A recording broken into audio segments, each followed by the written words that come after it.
When we consider digital transformation, the three areas that really surround this overall process and concept, and the three key areas you really want to be considerate of if you're going through your transformational journey, is the people, processes, and technology side of things. So there's three aspects to this. So I want to break down each of these areas here today so that you have an understanding of exactly what digital transformation means and the areas that you really want to consider to make sure that you don't fall into the 70% or more digital transformation initiatives which are currently failing here today.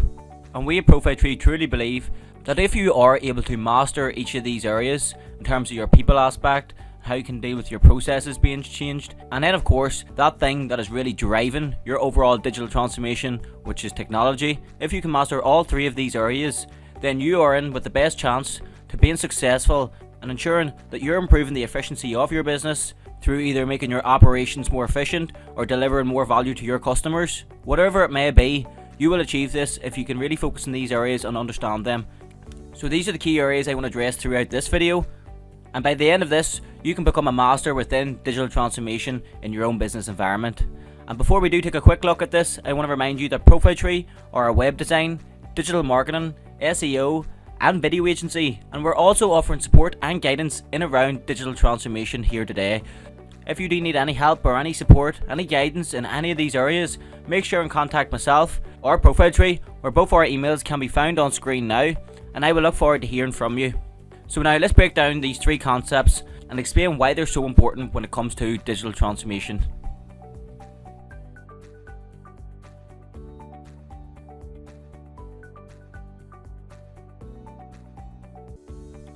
The first key area of the digital transformation process that we can look at is the people aspect of things. And in many businesses, a culture will be developed which really has a massive influence over how easy it is to implement change within a particular business. So if you're a business who's been developed and established for some time, say in around 50 years to 100 years, it might be hard to actually implement change within your business as people have got used to the ways of working over time. Where if you are an SME who has been established in the past 5 years, you may tend to be more flexible and be open to change and adopting new technologies as well.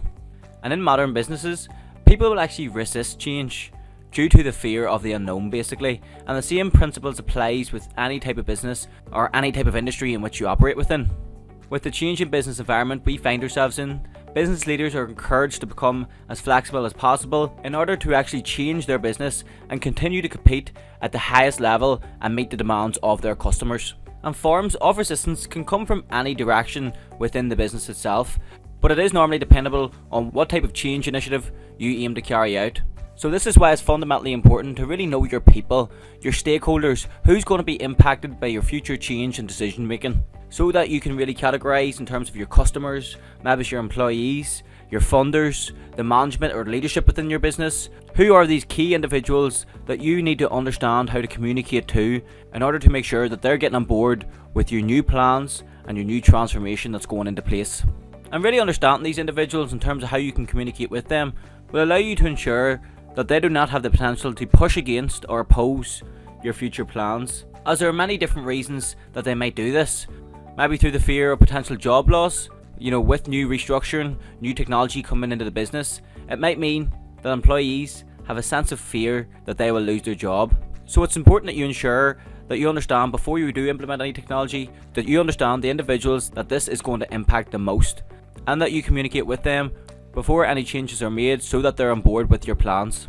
Also, within the people aspect, a lack of trust could be built with the likes of the senior leaders or the management who's directing the overall change, and this can also negatively impact the overall buy-in to plans. And as well as this, you want to make sure that your timing is on point in terms of your readiness for adapting to new changes and new technologies within your business, which are all going to be different ways that people might actually not buy in to what you're trying to see in terms of your actual vision. And how you can manage resistance to change, there are many different steps to this. I have created a video in around this, which starts off by analysing the form of resistance, and we'll then dive into the communication aspect and how you can clearly use a model to see who you should be communicating with effectively. The third step will be the collaboration aspect before looking at involvement in step 4, and then the fifth and sixth step within the video will look at the rewards and incentives you could offer, as well as any training and support and the importance in around this. before concluding with appointing change management champions or key leaders.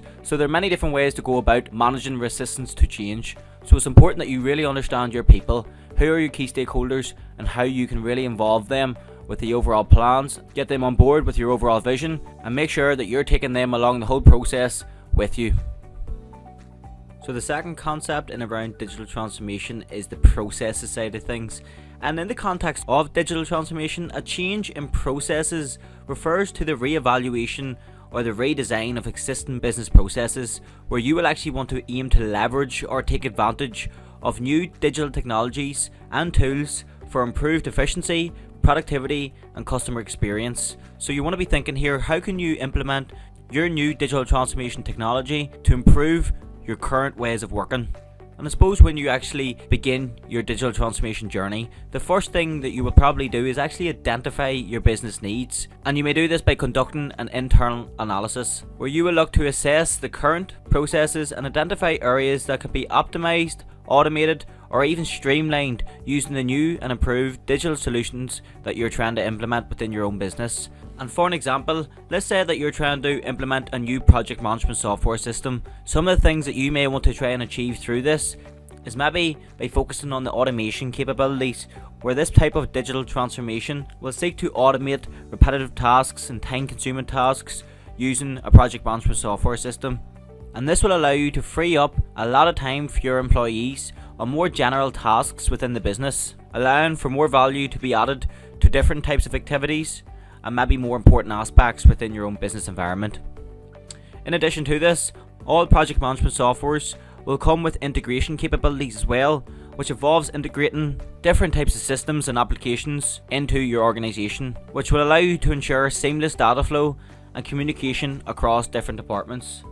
So if you do have the likes of CRM systems within your business, or even different types of chat or communication systems, then you could really use this type of resource to improve collaboration and overall efficiency within the business. So these are just some examples of what you could achieve through the implementation of a new system, while identifying the processes or the ways of working within your own business that could be improved through digital solutions. And that's why it's so important to treat a digital transformation as a company-wide business transformation, so that you can ensure that you really identify the areas that could be improved and you get the most out of your new digital technology which you are implementing. If you need any guidance and support in around implementing new technology systems, don't be afraid to contact Profile Tree, or there are various different videos and resources on Profile Tree's YouTube which I believe would be worthwhile and you should check out afterwards. So let's take a look now at the final step, which is technology. So within digital transformation, the thing that actually drives the whole process is going to be the technology which you're going to be implementing, and this has the potential to impact your whole business, where it will empower you to reimagine your business model, your current processes, and how you interact with customers, allowing you to leverage and take advantage of the benefits of these digital advancements. And I'm not going to sit and go through the different types of technologies which you could consider implementing within your own business, because I'm sure you're aware of the ones that are disrupting the market today. But whatever one you choose is going to be highly dependent on what you aim to achieve. For example, if you want to manage your day-to-day operations and activities, you might be more effective in implementing a new ERP system. Or if you want better relationships with your customers, you might look towards implementing a CRM system. But whatever tool you choose, you want to make sure that you're selecting and implementing a technology system which is going to give you this competitive edge.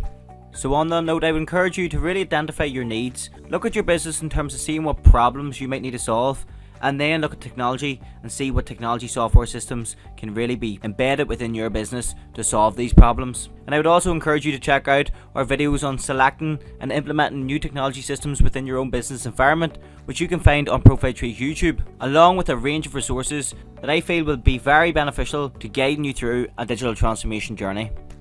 However, as I mentioned, if you seek any guidance and support in around this, don't be afraid to contact myself or Profile Tree, and we would also be more than happy to help. That is the end of today's video. Thank you very much for watching, and have a brilliant day.